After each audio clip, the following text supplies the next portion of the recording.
28. Insensible a la maledicencia y a los rumores injuriosos y a los versos difamatorios propagados contra él y los suyos, frecuentemente decía que en una ciudad libre la lengua y el pensamiento debían ser libres. Habiendo pedido el Senado conocer en esta clase de delitos y perseguir a los culpables, contestó: no estamos tan ociosos que debamos ocuparnos de tantos asuntos. Si abrís esa puerta no podréis atender ya a otra cosa, y con este pretexto os harán árbitros de todas las enemistades privadas. Se han conservado también de él estas palabras tan impregnadas de moderación: si alguno habla mal de mí, procuraré contestarle con mis acciones, y si continúa odiándome, le odiaré a mi vez. 29. Esta conducta era tanto más notable cuanto que por su parte mostraba algo más que deferencia a las alabanzas y manifestaciones de respeto que prodigaba a todos los ciudadanos en general y en particular.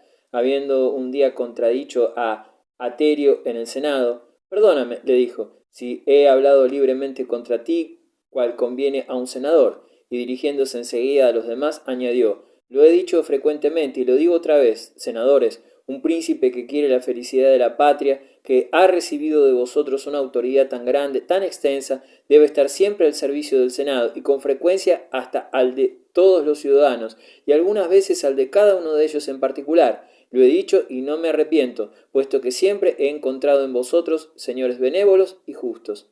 30. Restableció cierta apariencia de libertad, devolviendo al Senado y a las magistraturas los privilegios y majestad que tuvieron en otro tiempo.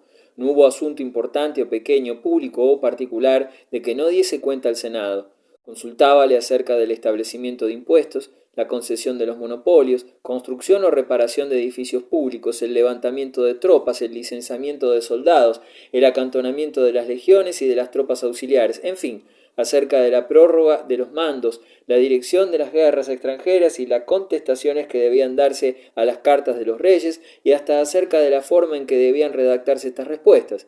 Tiberio obligó al comandante de un ala de caballería acusado de violencias y rapiña a presentar su defensa al Senado. Siempre entró solo en el Senado, y un día que le llevaron enfermo en su litera, despidió enseguida su comitiva. 31. Habiéndose dado algunos decretos contra su opinión, ni siquiera se quejó. Un pretor designado pidió y obtuvo una misión libre, el derecho de viajar por las provincias y de recibir en ellas los mismos honores que los embajadores. El mismo día en que había dicho él que todos los que estaban nombrados magistrados por honor de su cargo debían permanecer en Roma. Había opinado que una cantidad legada a los habitantes de Trevia para la construcción de un teatro se emplease a petición de los interesados en la reparación de un camino. Sin embargo, a pesar de su intervención, se cumplió la voluntad del testador. Un día en que se votaba en el Senado sobre una proposición, al pasar de uno a otro lado de la sala, se unió al grupo más pequeño y nadie pasó detrás de él. Los demás asuntos los trataban los magistrados según el derecho común. También cimentada estaba la autoridad de los cónsules, que los embajadores de África acudieron a ellos en queja de César, ante quien les habían enviado, porque no resolvía sobre su petición. Debe notarse también que se levantaba siempre delante de los cónsules y les cedía el paso. 32. Reprendió a los consulares que estaban al frente de los ejércitos porque no daban cuenta de su conducta a los senadores y porque le pedían permiso para conceder recompensas militares, como si no tuviesen en este particular completa autoridad. Felicitó a un pretor por haber recordado en un discurso, según las antiguas costumbres, al hacerse cargo de su magistratura, las virtudes de sus antecesores. Acompañó hasta la pira de los funerales de muchos ciudadanos ilustres y dio pruebas de igual moderación con personas y ocasiones de menor importancia. Había llamado a Roma a los magistrados en Rodas, que le habían escrito cartas a nombre de esta ciudad, sin terminarlas con las fórmulas ordinarias de cortesía, y lejos de tratarles mal, se contentó antes de despedirles con invitarlos a que no lo olvidaran. Durante su permanencia en Rodas, el gramático Diógenes, que solamente daba sus conferencias en sábado, le negó una lección particular, diciéndole por medio de un esclavo que volviese pasados 7 días. Habiendo venido Diógenes a Roma y presentándose en su casa para saludarle, Tiberio hizo que le dijesen que volviera pasado 7 años. Unos gobernadores de provincias le aconsejaban que aumentase los tributos, y le contestó que el buen pastor trasquilaba sus ovejas, pero no las desollaba. 33. Poco a poco entró en el ejercicio de la soberanía y aunque con variable conducta, en general con actos que contentaban a todo el mundo y que revelaban cuidado por los intereses públicos. Al principio se dedicó a extirpar abusos y anuló muchas disposiciones del Senado, ofreciéndose en ocasiones como consejero a los magistrados reunidos en su tribunal, sentándose al lado de ellos o enfrente en puesto más alto, o bien, si sabía que el favor iba a salvar a algún acusado, se presentaba de pronto y desde su puesto o desde el de primer juez recordaba a los demás sus juramentos, las leyes y el delito que debían castigar. Reformó también los usos antiguos y modernos que producían corrupción en las costumbres públicas. 34. Restringió el gasto de los juegos y espectáculos, reduciendo el salario de los actores y determinando el número de gladiadores. Quejóse amargamente de que los vasos de Corinto se hubiesen elevado a exorbitante precio y de que 3 barbos se hubiesen vendido en 30.000 sestercios. Juzgó conveniente poner límites al lujo de los muebles y hacer fijar por el Senado anualmente el precio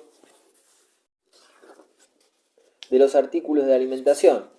Los ediles recibieron órdenes para mostrarse muy severos en la política de las tabernas y de los lugares de libertinaje y de no permitir que se vendiesen ellos ni siquiera pastelillos.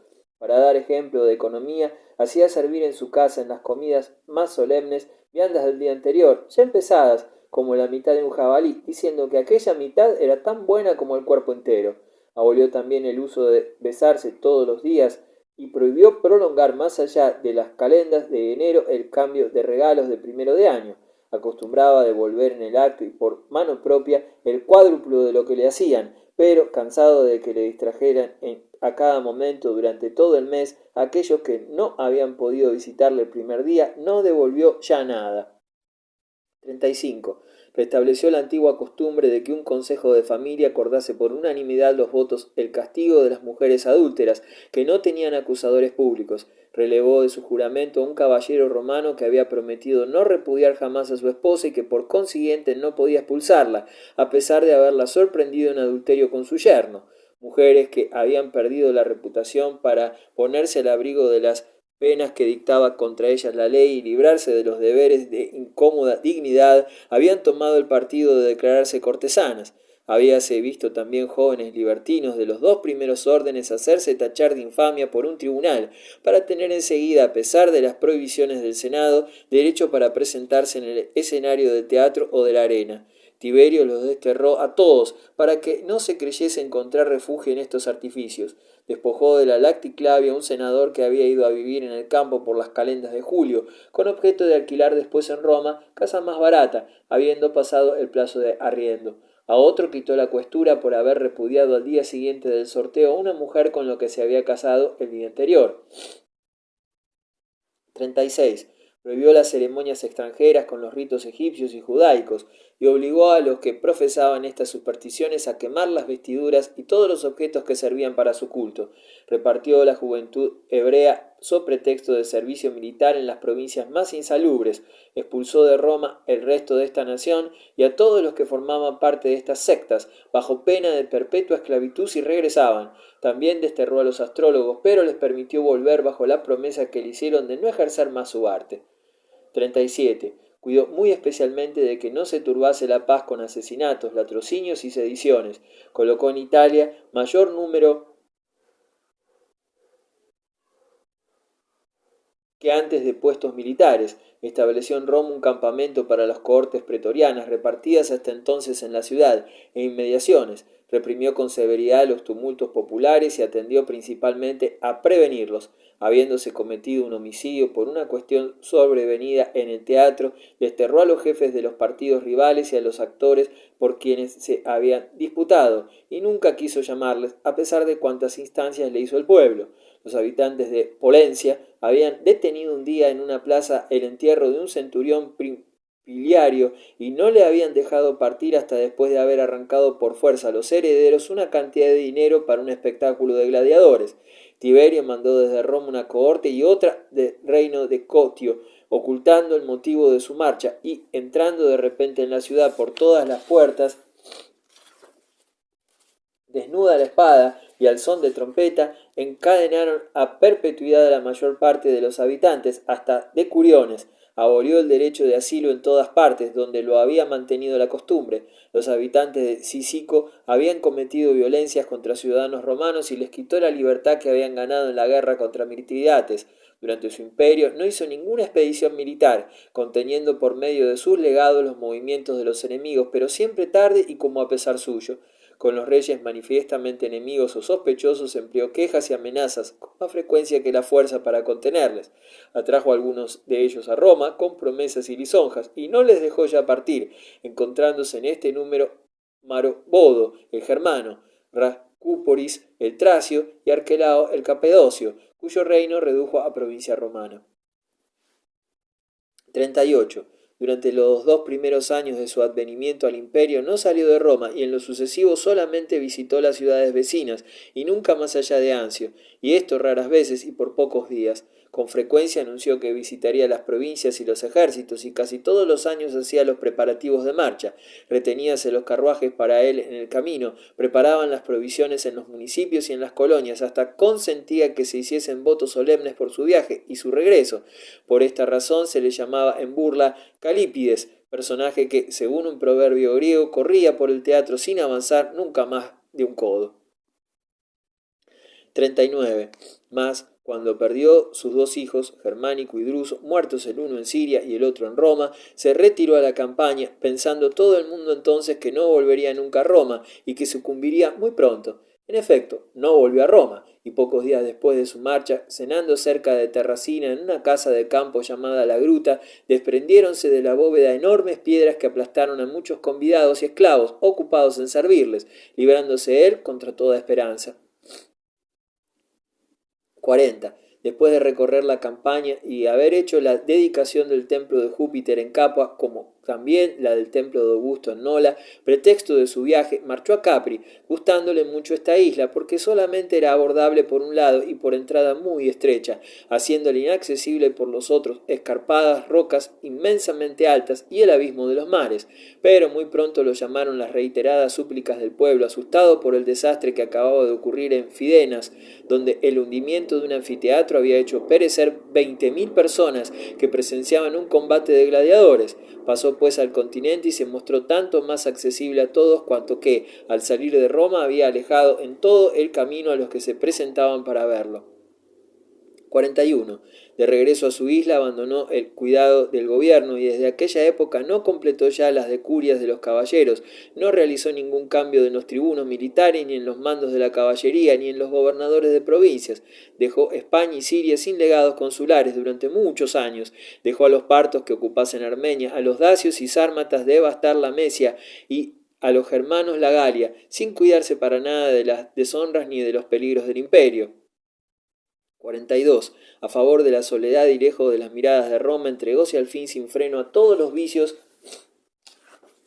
que hasta entonces había disimulado, aunque mal. De ellos hablaré y también de su origen. En los campamentos y desde que comenzó la vida militar se le conocía por su extraordinaria afición al vino, hasta el punto de llamarle los soldados en vez de Tiberius Viverius, en vez de Claudius Catius y en vez de Nero Mero. Todas estas palabras aluden al vino de distintos modos. Siendo emperador, pasó 2 días y una noche comiendo y bebiendo con Pomponio Flaco y Pisón, en la época misma en que trabajaba para la reforma de las costumbres públicas. Al salir de esta bacanal, dio al primero el gobierno de la Siria y al segundo la prefectura de Roma, llamándoles en los nombramientos sus amables compañeros y amigos de todas las horas. Pocos días después de haber apostrofado rudamente en el Senado a Cestio Galo, anciano pródigo y lujurioso, tachado de infamia en otro tiempo por Augusto, le prometió cenar con él a condición de que aquel día en nada cambiase sus costumbres y de que servieran la cena jóvenes desnudas. A muchos candidatos ilustres que pedían la cuestura prefirió el más oscuro porque ante su desafío había vaciado en la mesa una ánfora de vino.